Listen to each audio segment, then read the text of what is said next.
Thank you everyone who's joining us online.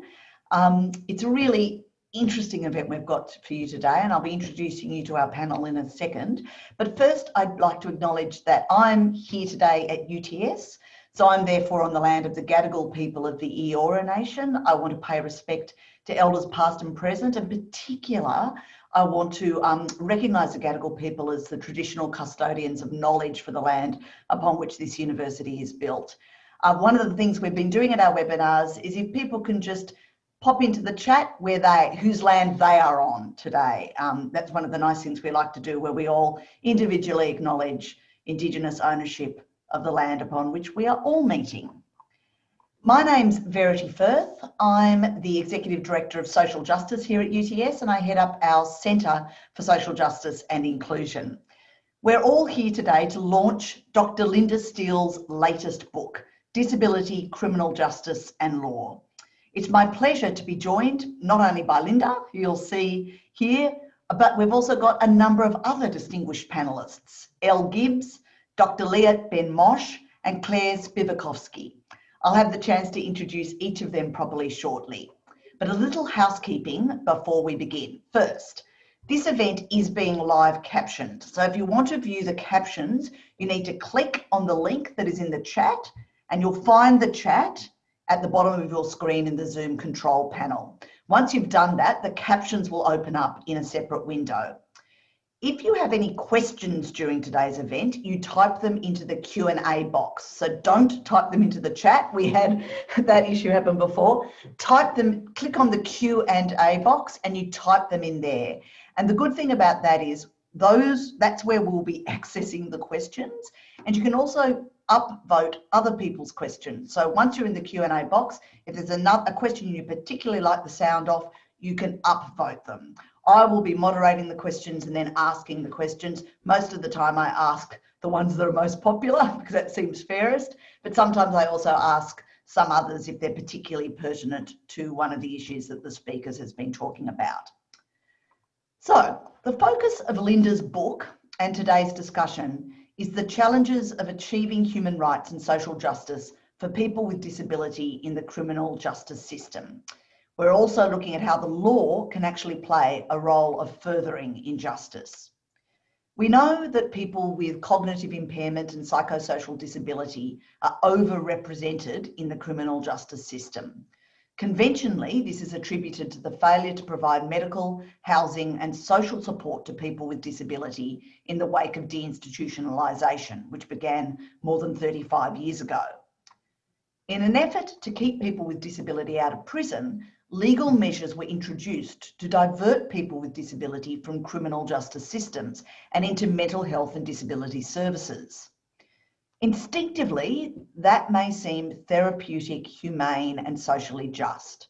But in her book, Linda argues it might just undermine rather than achieve the pursuit of social justice for people with disability and lead to the criminalisation, punishment and control of people who haven't been sentenced and might not even have been tried and convicted of the criminal charges.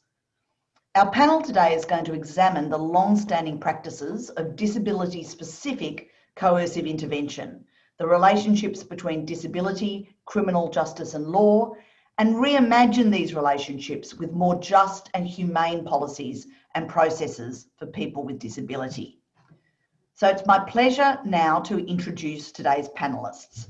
Dr. Linda Steele, who the star of the moment you'll be hearing from in a minute, is a socio-legal researcher working at the intersections of disability law and social justice.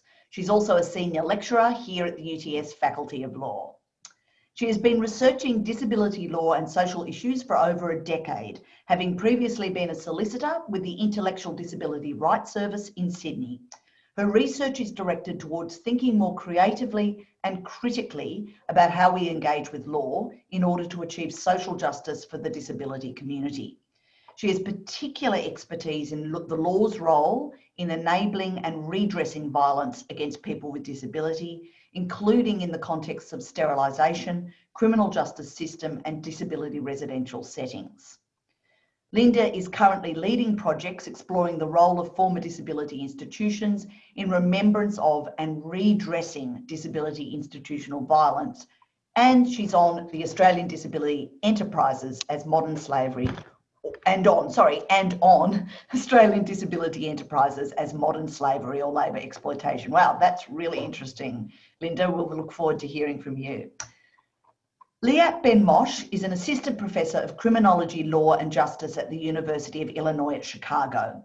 She's the author of Decarcerating Disability, Deinstitutionalisation and Prison Abolition, published this year, 2020. She's also the co-editor of Disability Incarcerated. She's an activist scholar working at the intersection of incarceration, abolition and disability madness. Welcome, Liat. Thank you for joining us. Elle Gibbs is the Director, Media and Communications for People with Disability Australia. She's also an award-winning writer with a focus on disability and social issues, published widely. Welcome, Elle. And Dr. Claire Spivakovsky is a Senior Lecturer in Criminology at the University of Melbourne. Claire's interested in challenging the role of law and legal processes in the ongoing segregation and coercive control of people with disability within what is claimed to be a deinstitutionalised community. As such, much of Claire's work focuses on the use of violent, restrictive and coercive practices in community settings, such as group homes and schools. She's also the lead editor of the edited collections, The Legacies of Institutionalisation, Disability Law and Policy in the Deinstitutionalised Community, and Critical Perspectives on Coercive Interventions, Law, Medicine and Society. Welcome, Claire. What a fantastic panel we have. Just so much knowledge and expertise. I can't wait to hear from you all. So we're just going to kick off with Linda. Linda's going to give us a bit of an overview of her book, a bit of an introduction, and then we'll open it up to panel discussion. As I said before, if anything comes up for you and you've got a question you want me to ask the panel, please just pop it in the Q&A box. Over to you, Linda. Thanks, Verity, and thank you to everyone for zooming in today to listen. And I'll do a proper thank you at the end as well to the many people that have had a role in the book or this event. Okay, so as Verity mentioned, it's widely observed that disabled people, and particularly those with cognitive impairments and psychosocial disabilities, are overrepresented in prisons across many jurisdictions, including Australia, Canada, US, UK, New Zealand. And we also know that First Nations, people with disability, and racialised minorities with disabilities are also overrepresented, particularly overrepresented. So I first became engaged in this issue when I worked as a lawyer in New South Wales, Australia, and I was representing people with intellectual disability and acquired brain injury, or ABI, in low-level criminal justice matters. What struck me that was while all of my clients were labelled with a particular disability, this was really only one aspect of their identity or social circumstances. So many of them also experienced poverty, homelessness, childhoods of abuse and being in out-of-home care, experiences of substance use and physical health issues, a lack of social, emotional or financial support, experiences of violence, including state violence and other victimisation. And some were Indigenous, or others were refugees. Many had justiciable issues, so legal issues particularly related to their violence, experiences of violence, including violence in the context of prisons, police or out-of-home care, which had never been resolved or addressed through the courts. And I explore this a lot more in chapter 5 of my book. But what really struck me was that their presence in the criminal justice system, their incarceration or their overrepresentation, was not the logical endpoint of the social circumstance, but actually was in an iterative or it was kind of interrelated with these social circumstances. So in this context, in this kind of broader context beyond disability, lawyers have a very limited legal toolkit to use when responding to a client who has criminal charges. But one option that we had in New South Wales is for people with disabilities to be diverted from the criminal justice system. So this involves asking the court to make an order that an individual be moved out of the criminal justice process, have their charges dismissed, but on the condition that they engage with disability or mental health services for 6 months. Usually that order requires that they take direction and supervision from a caseworker or a treating mental health professional. It might say that they need to live at a certain place, usually a group home, but other times these orders also connect to other legal orders such as guardianship or mental health orders that can enable forced medication, can enable the use of restrictive practices, so people being chemically restrained in their home, being locked in their room or being locked in their home. So court diversion is presented as a humane and therapeutic and even empowering option because it keeps people out of prison, gets them in the community and links them up to services that they might be seen as needing. But for me, there are 3 key issues, which I set out in chapter 2 of the book, but which I'll just outline here. One is that people with disability are being subject to coercive orders when they have not actually been convicted and sometimes haven't even been tried or of any criminal offences. So the kind of entry point into these orders is the criminal charge, but ultimately whether they even committed that offence is never actually established. So whereas other people who are found not guilty or never tried for a criminal offence are simply free to go and free of legal orders coercing them into certain conduct or interventions, people with disability have this additional option for coercion, additional to incarceration and other sentences.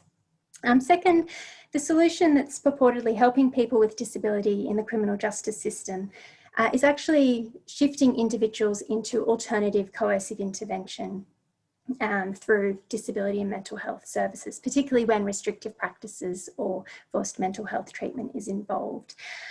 Additionally, court diversion doesn't question the kind of structural problems with prison, which are prisons presented as this place where we need to get people with disability out of through diversion. But the legal process itself doesn't actually ever kind of pinpoint or address or fix those problems with prisons. Nor does court diversion address the interlocking oppression beyond this kind of narrow idea of disability as a medical condition. So the focus in diversion is on disability as the key aspect of identity, which kind of results in the other social circumstances, which I mentioned earlier on, simply kind of disappearing from view or being incomprehensible in the legal process. And thirdly, only a minority of people with disability appearing before courts on criminal charges are ever diverted. Usually the ones that are seen as kind of having less serious criminal charges or are seen as having the greatest chance of success or compliance with these orders. The majority are still dealt with through the usual criminal justice process and potentially imprisoned. So while diversion's humaneness rests on its ability to kind of save some people from prison, it leaves unchanged the existence and the kind of structural conditions and structural harms of the prison. So while these 3 concerns for me emerged in the very specific context of court diversion in New South Wales, I think that they speak to a broader set of concerns across legal mechanisms and across countries about the tensions between disability, social justice on the one hand, and the persistent medicalisation and pathologisation of disability in criminal justice and criminal law. That's really interesting, Linda. I had no idea before now about the coercive orders, even if you haven't been charged or convicted. That's pretty incredible. So I'm starting with an open question for all of the panelists, and I might start with you, Elle. Why is this book necessary? What challenges do people with disability face in the criminal justice system, and what did you most get from this book? Oh, thanks so much, Linda and Verity and everyone, and it's lovely to be here greeting you from unceded Wiradjuri land in New South Wales. I think for me, one of the key parts of the book were the stories of disabled people that Linda told, and they are stories of enormous intervention by the state in their lives at every point. children, they're removed from family, from kin and country, and put in institutions like group homes. And when they resist this institutionalisation, they're put in contact with the police and with juvenile detention. As adults, they continue to have large amounts of contact with the police, prison time, and as Linda's outlined, is mandated disability and mental health services. And at each stage, there is violence and abuse structured into the system. And I think it says some really interesting things about the NDIS.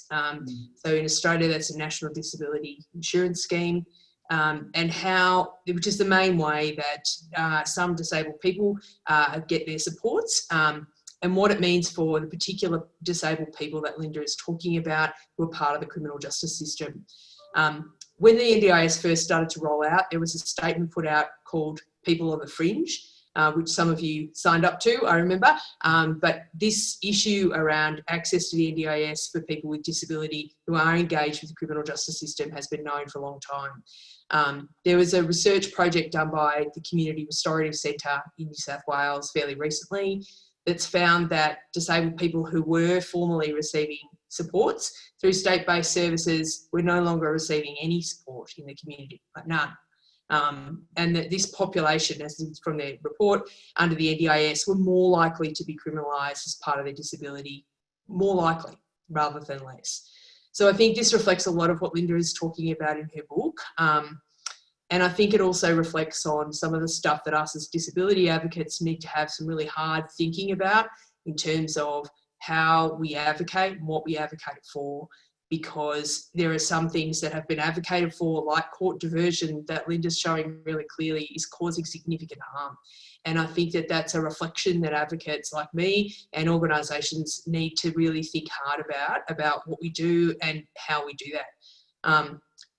The frame in this book that I found really powerful was, you know, the criminalisation of distress, and for the people, disabled people that Linda's talking about, and writing, you know, in parts of it, you know, extremely beautifully about and clearly about their resistance to this state violence and the resistance to being categorised as the problem is seen as criminal, and their very disability becomes criminalised. So I think that we have to think hard about it, and as we'll get into, you know, think hard about CRPD, the Convention on the Rights of Persons with Disabilities as well, and these individualised framings of supports and of rights, and then what that means for these groups of criminalised disabled people.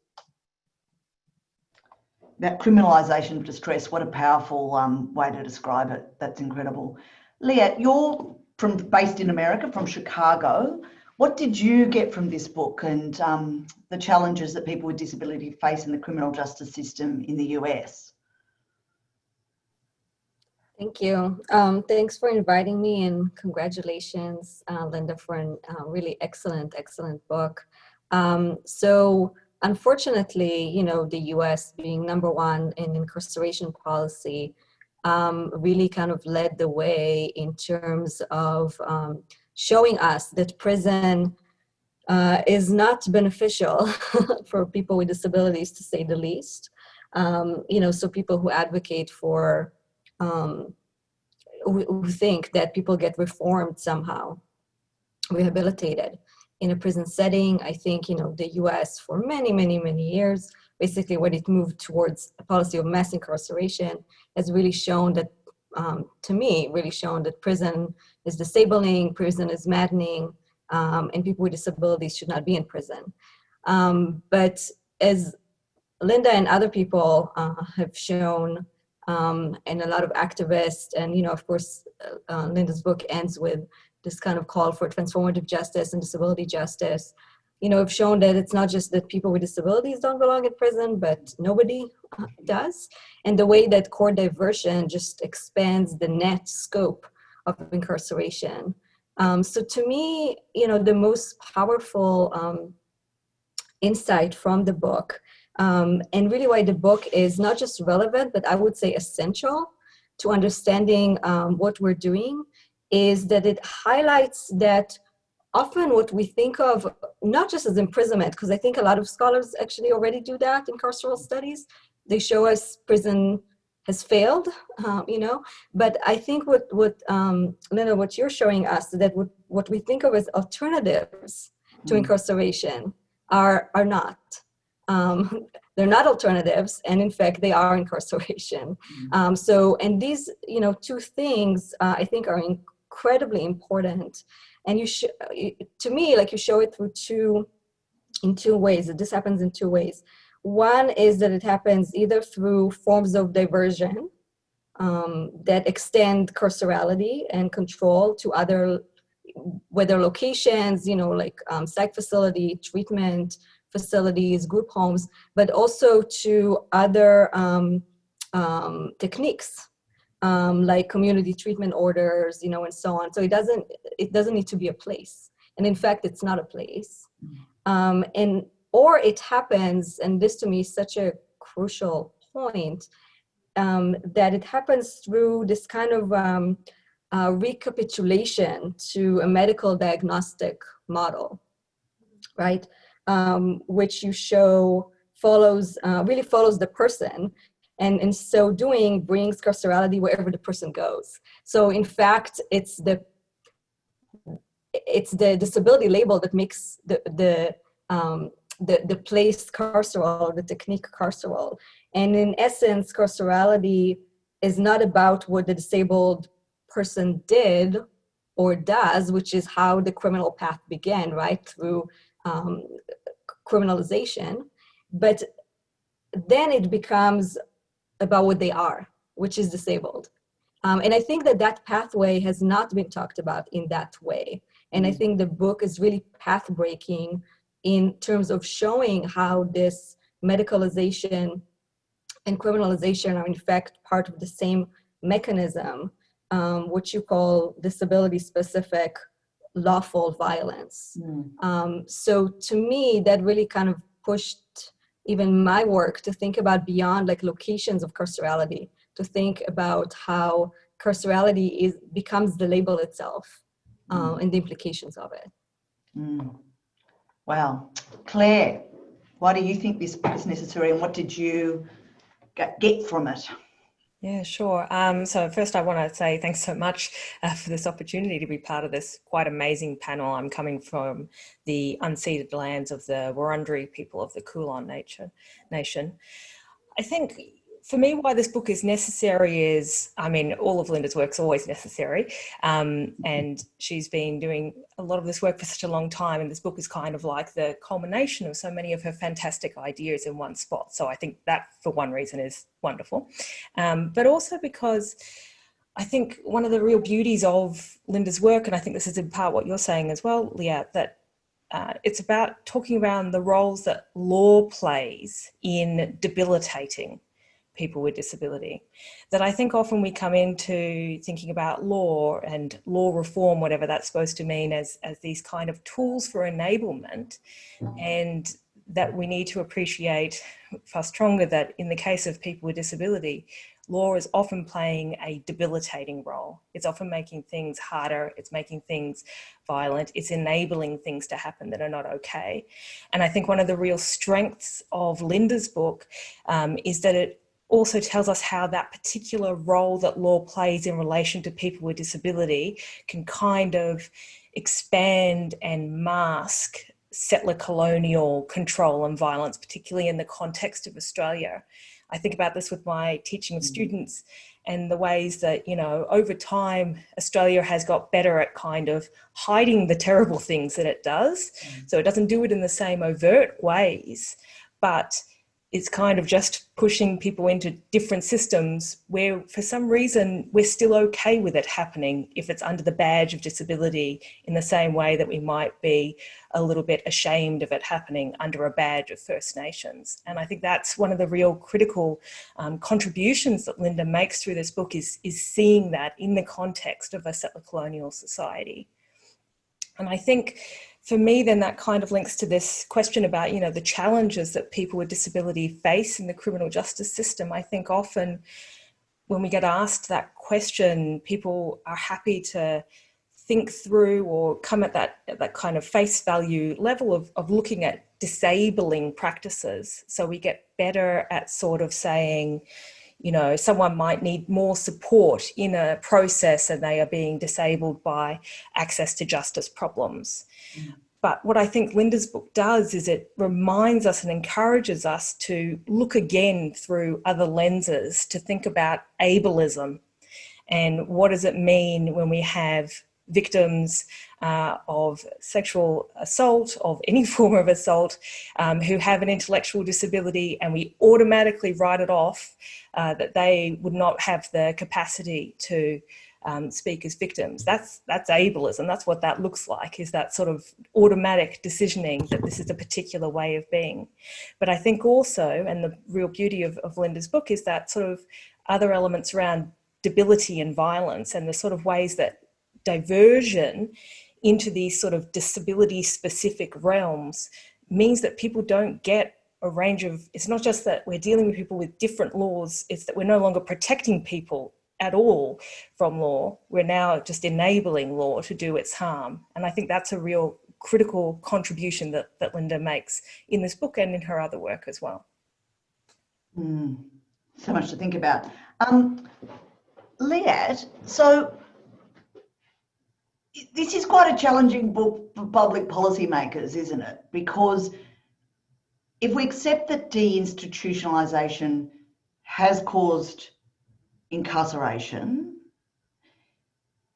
but we also know that these programs, that now we realise also that these court diversion programs are just expanding the scope of coercive action, all the issues that you've just raised there.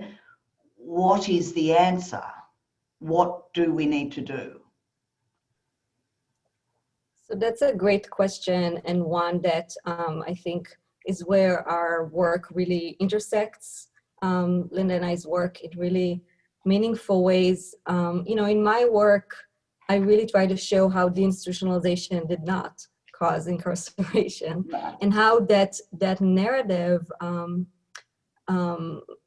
you know, that you started the question with policymaker, how that narrative is incredibly dangerous, because it leads us to a place in which people want to bring back psychiatric hospitals and institutions for people with cognitive disabilities, intellectual disabilities, as if we're oscillating between only two possibilities. You know, either complete institutionalization or modified, you know, either in a different location or in a different way. And I think what, you know, Linda's books show is that, in fact, these are not the only two, you know, these are not the only two things. And in fact, this carcerality is a spectrum.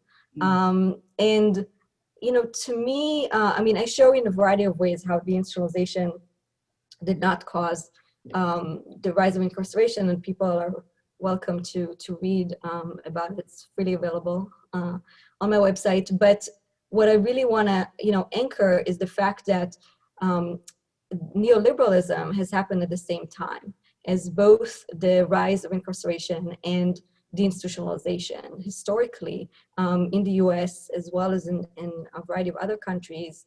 And because of that, we are left with this narrative of, you know, people were left to their own devices, and if we only bring in supports or treatment or access to services, surely we will solve the issue, because people don't understand that the root causes are different. There are structural issues, and in fact, neoliberalism is the problem. We don't need more choices, for which, you know, choice is a neoliberalist concept of the same kind of, you know, what Claire was referring to, and Linda referred in the book, of debilitating practices.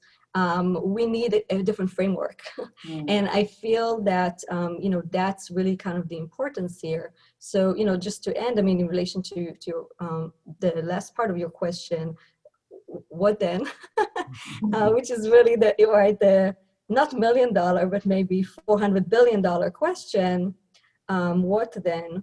Well, it's not so much about, don't we need, you know, like more mental health services, more access to services? The question that I often ask, including activists, is, when you say mental health, what do you mean? Right? When you say court diversion, what are we diverting to? And in the Western context, Mental health usually means biomedicine, it means biopsychiatry.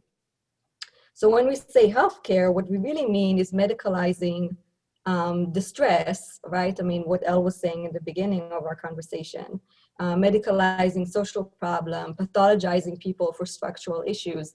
So this is, again, not a solution. This is another problem, right? That we're bringing in the guise of a solution. And I think, you know, the kind of unveiling of the mask that Linda does in the book is incredibly important. And yes, maybe it's not prescriptive, right? Like the book doesn't tell us now you shall do the things 1, 2, and 4, but in fact, it does something maybe even more useful, which is we need to learn what it is that we're doing and how what we're doing actually contributes to the problem itself. And what we need to do, like Elle was saying in the beginning, is learn from people who are mad and disabled and their stories, and they keep, you know, we keep telling people what we need and want, but the fact that it's cloaked into like this PSY, by PSY I mean PSY, PSY knowledge, as Linda shows in the book, is the problem, not the solution, and then we are not listened to. So that is one of the kind of pathways or avenues. Yeah. Linda, do you have anything to add to that? Oh, you're muted. No, I don't think so. Yeah, it's given a very comprehensive answer. Just that, I think if we think about really big problems in society, such as climate change or, something kind of outside of the disability context, we know that we can say that it's wrong or that it shouldn't happen in a certain way without necessarily being the one source of all solutions. And we know that a lot of different people, not just scholars, can kind of contribute to those solutions. So I think that, I don't have the magical solution in this book, but, and I would just say as well that I acknowledge that some individual people with disability have had some positive experiences through specific court diversion orders, but I guess the viewpoint from this book is kind of the structural bigger picture of to what extent it offers a sustainable solution beyond a particular moment in time or particular legal order. And but definitely don't have I wish I did have all the magic wand, but certainly looking at what's already happening in terms of disability activism and disability justice in the US and Canada, there's a lot of great stuff happening there in terms of transformative justice and disability justice already. Now there's some of it's already happening.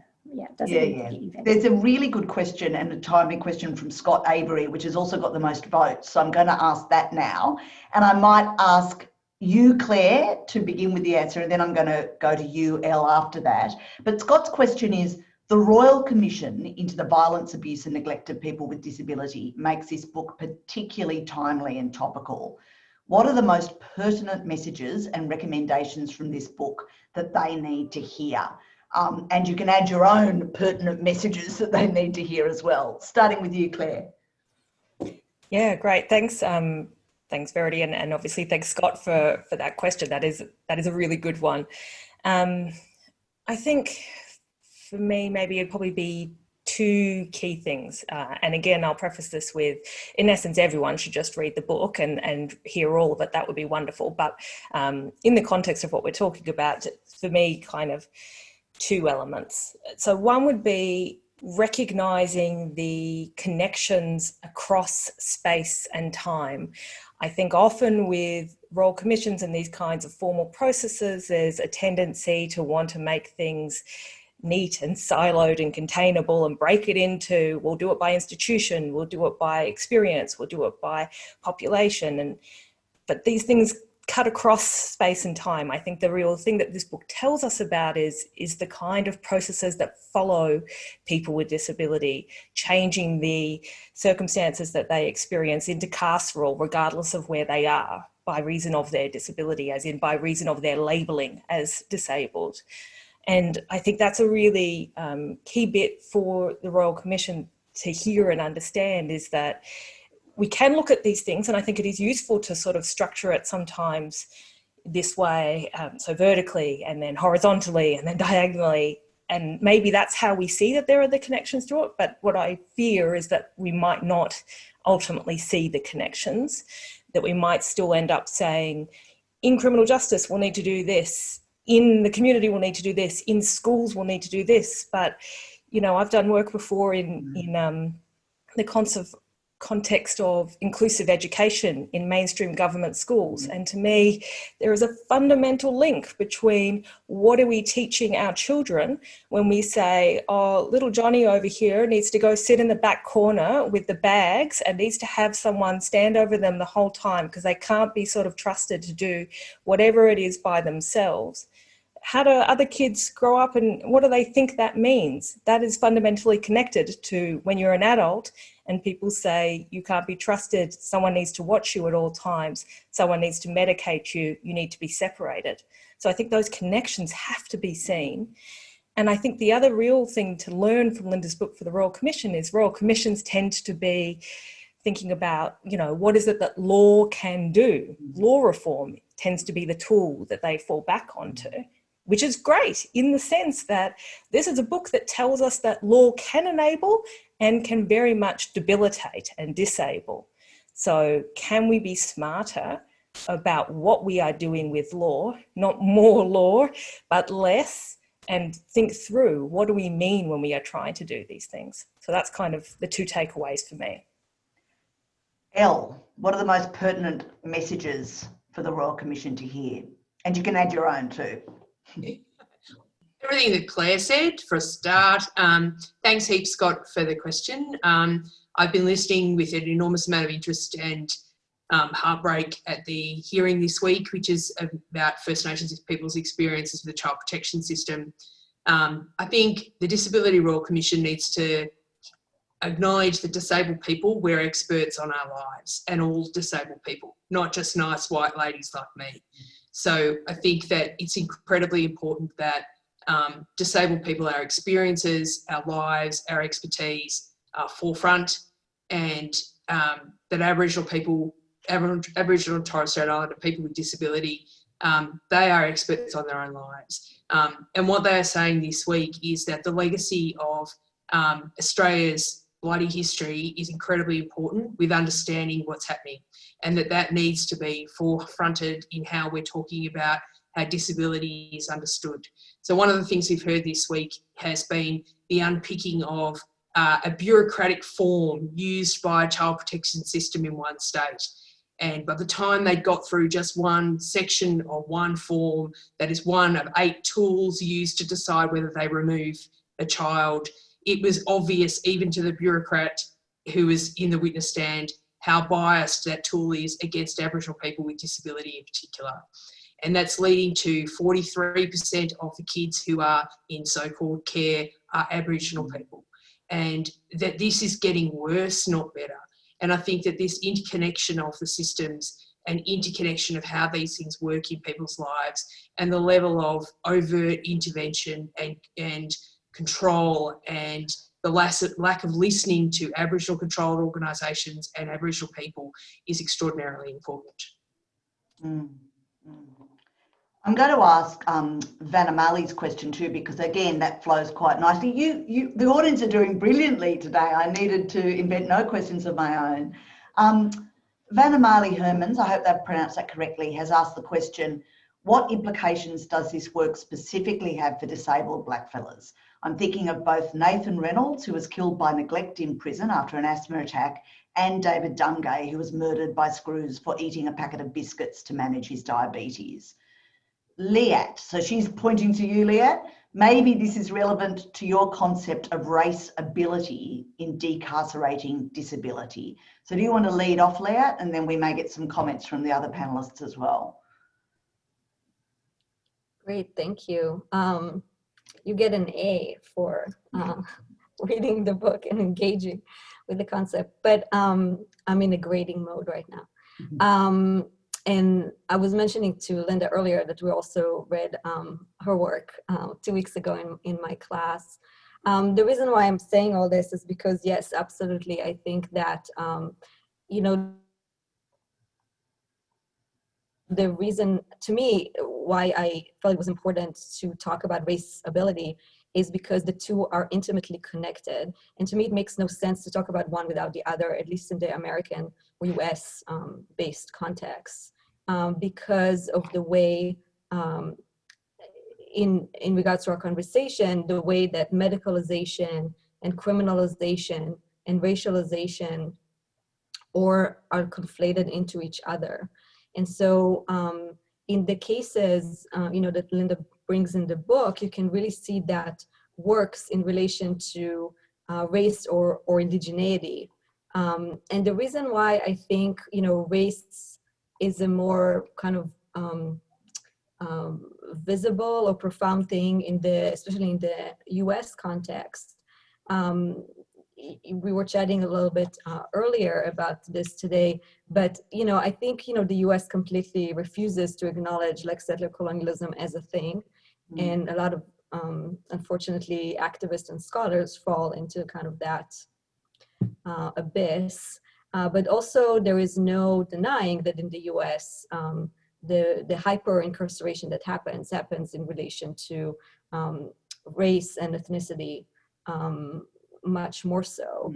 So this is not to say that these are not lenses that are in the book, they are, but because of the context, I do think that the kind of emphasis on settler colonialism is absolutely, it's absolutely justified to the kind of, to the context. And I also think that the two are incredibly linked, whether it's through the discussion, you know, that Linda gives in the book of biopower, of eugenics legacies. I mean, eugenics is a perfect example of the kind of tie-in between the idea of degeneracy as they relate to Western notions, as they relate to racial notions, as they relate to ableist notions.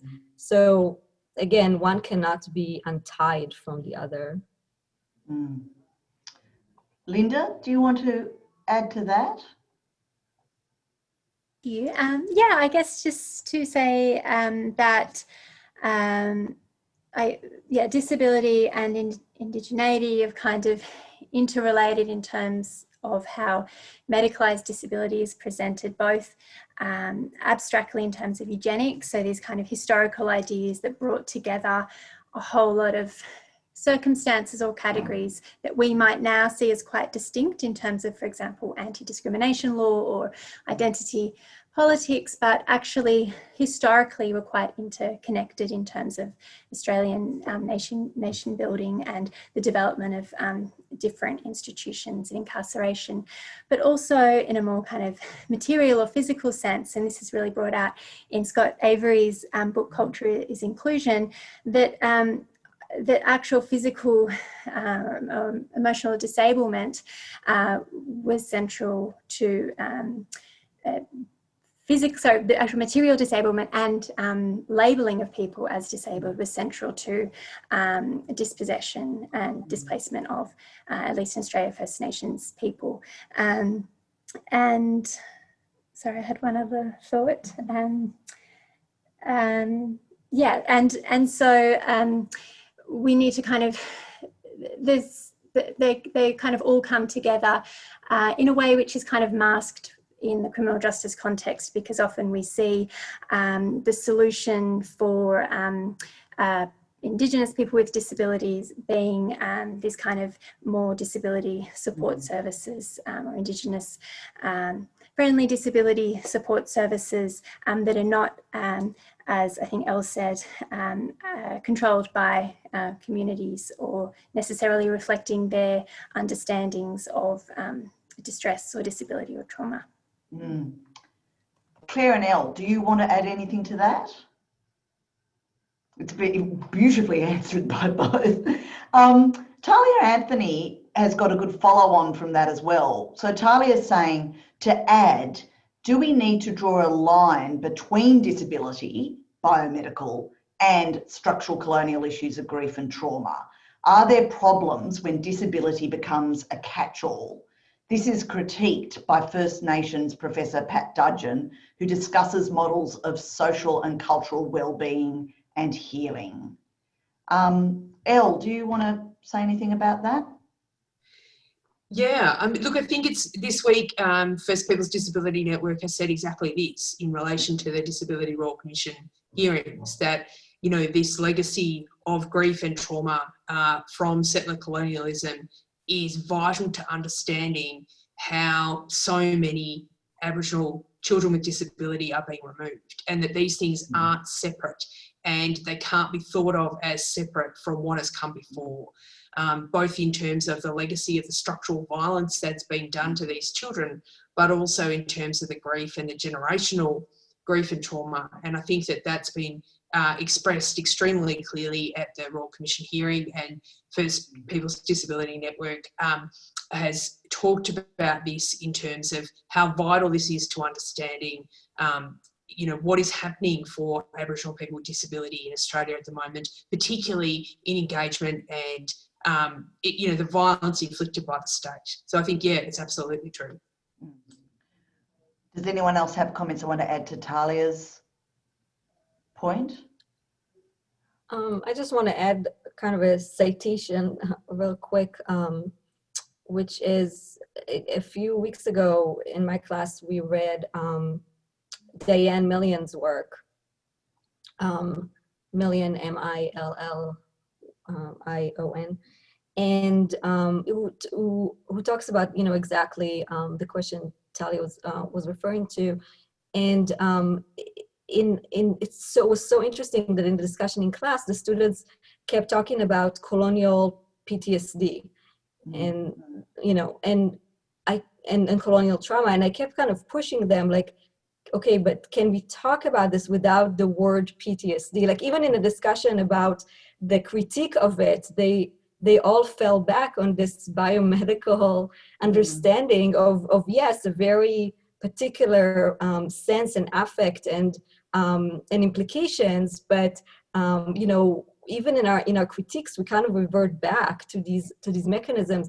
So it's not so much an answer, but just to say they're so tied in our kind of Western medicalizing colonial notions of what grief is, what trauma is, that we can't even, you know, get out of those words and those frameworks. As I'm listening to you all speak, I've sort of it's almost more of a political question that I want to ask. There's some other good questions down the side, so I will ask a few more of them, but I'll just intervene with this one, which is, so Claire was sort of talking about the siloed nature of policy making, the siloed nature of government agencies, and how none of them speak together properly, you know, to paraphrase. And listening to all of you now talk about, I suppose, different, and my question is essentially this: how do we build the connection or forge alliances with other anti-oppression movements, right? So, because really what you're all talking about is that we need to all be merging these concepts, you know, both in terms of solutions, but also in terms of the movements, the anti-oppression movements that are happening around the world. Does anyone have any views on how we do that? Look, I'll have a crack.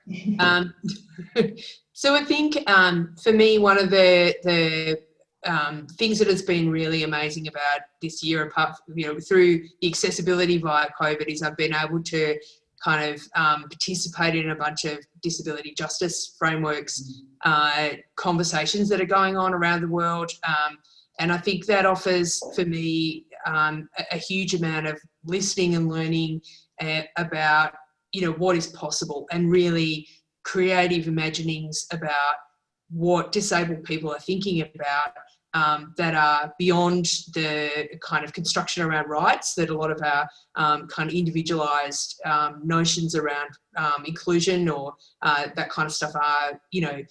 And I know that there are some of those conversations in Australia, but I also think that one of the things for me out of this year has been that disabled people are doing incredible stuff.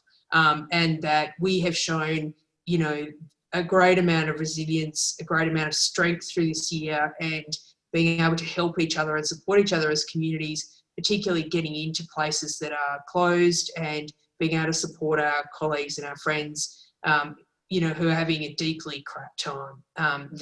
But I think that it is time, to be honest, in Australia for other movements to work with us and don't talk about us as the vulnerables.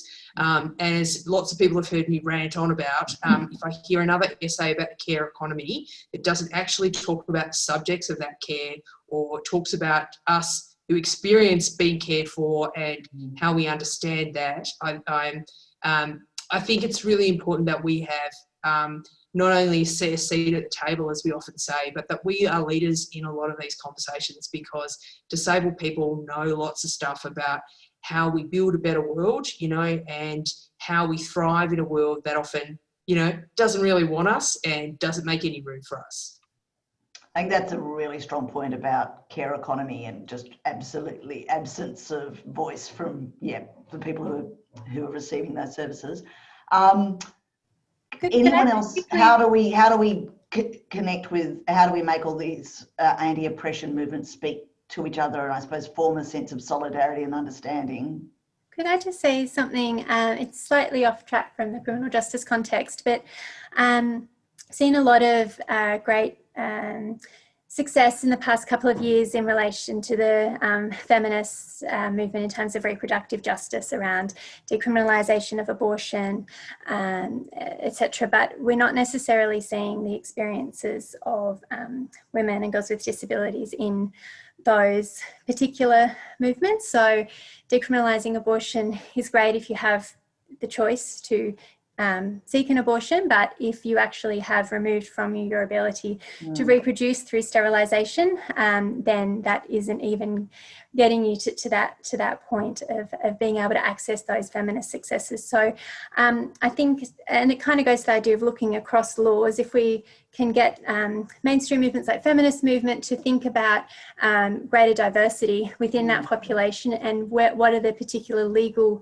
dynamics that impact on different women's experiences, then that might also be of assistance. And, you know, also things like around coercive control in the domestic violence context. I know there's a lot of debate about whether that's even an appropriate approach to criminalise coercive control, but the definition of coercive control could easily, the term coercive control could easily be describing the entire legal framework for people with disability around diversion or guardianship law or mental health law, and yet it's being defined in a very narrow way that reflects only a certain population's experiences of coercion. So just kind of broadening and deepening an understanding of the diversity of experiences of violence and control and choice in those mainstream movements would be really helpful.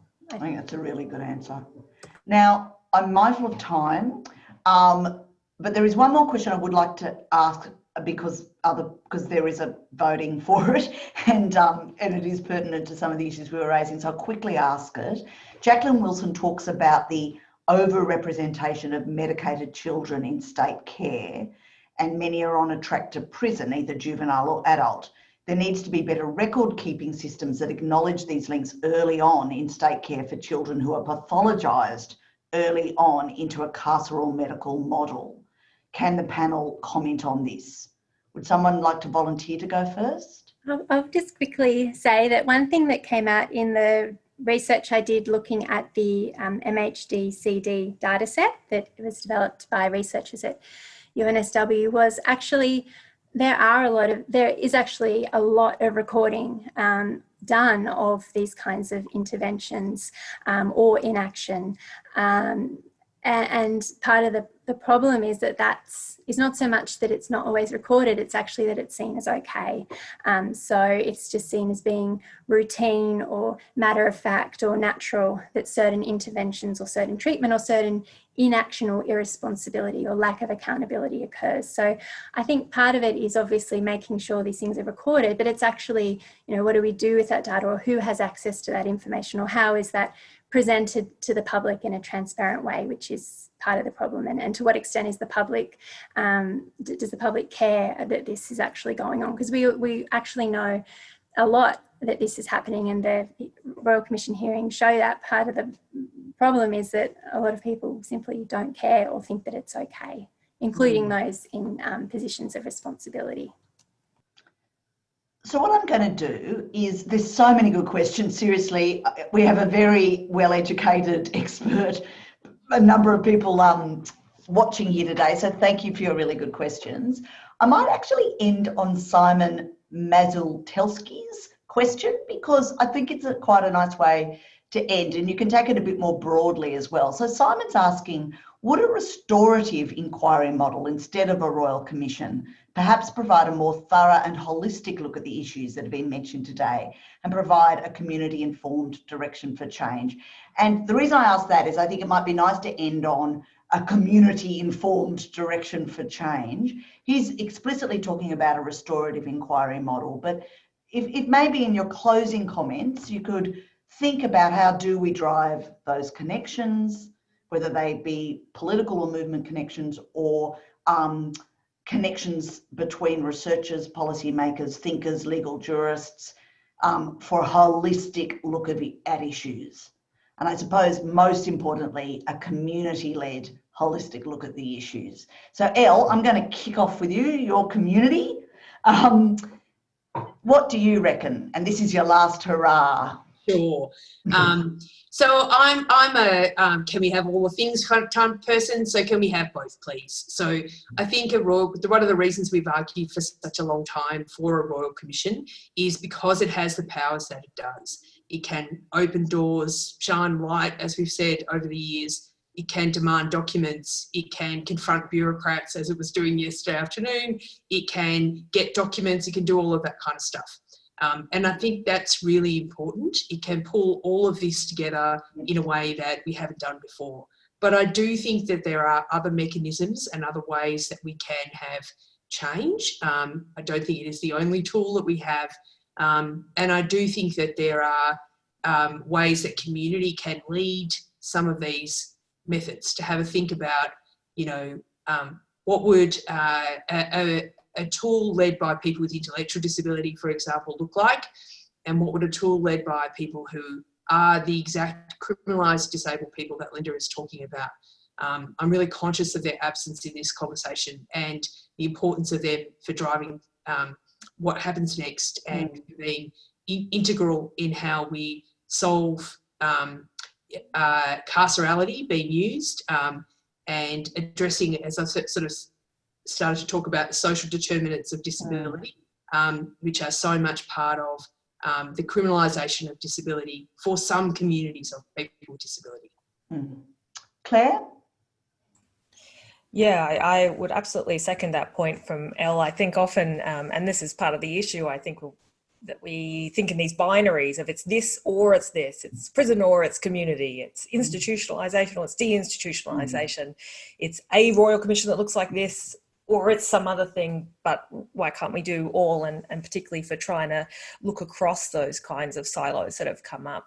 I also really want to second that sort of point around the importance of it being led by the range of communities that have experiences of being subject to disableist practices, and that might require various supports as well, and particularly for people with intellectual disability that I think get overlooked many, many times in this space. And I think it is one of the benefits of the Royal Commission, but getting to Simon's sort of question about this restorative inquiry model as well, one of the benefits really would be to have other language for harm that we're talking about here. I think the Royal Commission is great in being able to say this thing that everyone recognises is violence has happened and that's not okay. I think it's getting better at saying this stuff that all the disabled people and disabled people's organisations have said is violence is happening, and that's not okay. But I think if we actually can talk about it in harm and in these other sort of dialogues around what violence and harm is, rather than just what law and crime and law breaking is, I think we will be able to get a better answer to a range of things and actually have real progress here. Great. Liat? So I have no kind of context to this question. We don't have royal, we also don't have commissions, and when we do, people don't care what they say regardless. I mean, we just had an election and we still have the same president for some reason, I don't know. It just doesn't leave. But anyway, so this is like a different context, but what I would just suggest is for people who are here and are interested is to look at a lot that has been done and written about the difference between restorative justice and transformative justice, which, you know, Linda, and I think that this is not a linguistic difference because restoration is about one thing and it could also be about healing for sure. But it's more of a, restoration is more of a model of like a one-to-one. But when we talk about transformative justice, we really are talking about the structural. And we think about community as something larger. And so, you know, we don't have a lot of time, but there's much, you know, out there. People can even go and look at transformharm.org, Miriam Kaba's website. Kaba is K-A-B-A, and you know, learn about that difference, which is also, you know, how the book ends. Excellent, thank you, Leah. And last but not least, Linda, the star of the day. Thank you.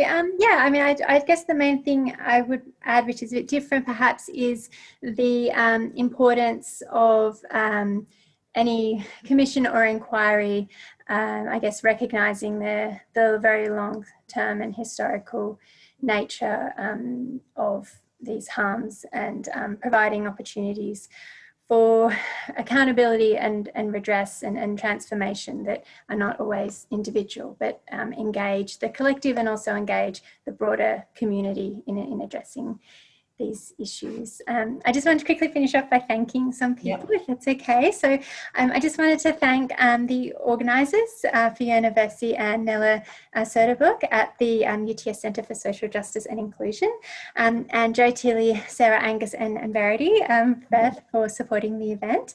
I also wanted to thank Claire Spivakovsky, Elle Gibbs and Liat Ben-Mosh for their generous engagement with the book and accepting my invitation to be involved. Also, I'd like to thank the UTS Law Faculty Management for supporting me in my position, and so many wonderful colleagues at UTS and elsewhere who provided feedback on parts of the book. Thank you to Colin Perrin at Routledge and the series editors, Sarah Lamble, Sarah Keenan and Davina Cooper for their feedback and guidance during the writing of the book, and to my PhD supervisors Ali Loughnane and Leanne Dowes. Thank you to my family, Evan, Audrey, Jemima, and my parents for their support and patience during the book. And thank you to my colleagues and friends who have, this is the last one, come along today to listen and zoom in. And also to those of you who I haven't met before, thank you for your interest in the book. And I invite and encourage you to get in touch if there was any reflections or queries you had. I'm always happy to engage with the book or issues around it as part of a bigger conversation. So thank you. Wonderful. Thank you, Linda. Thank you again to our panelists. That was a really, really good quality chat. I found that fascinating. So thank you for giving up your time today. And thank you to everyone who joined us. We're a tiny bit over time, but you can now go to lunch. It's 1:05. But thank you very much for being part of this today. And congratulations to Linda for her book. Cheers. See you all.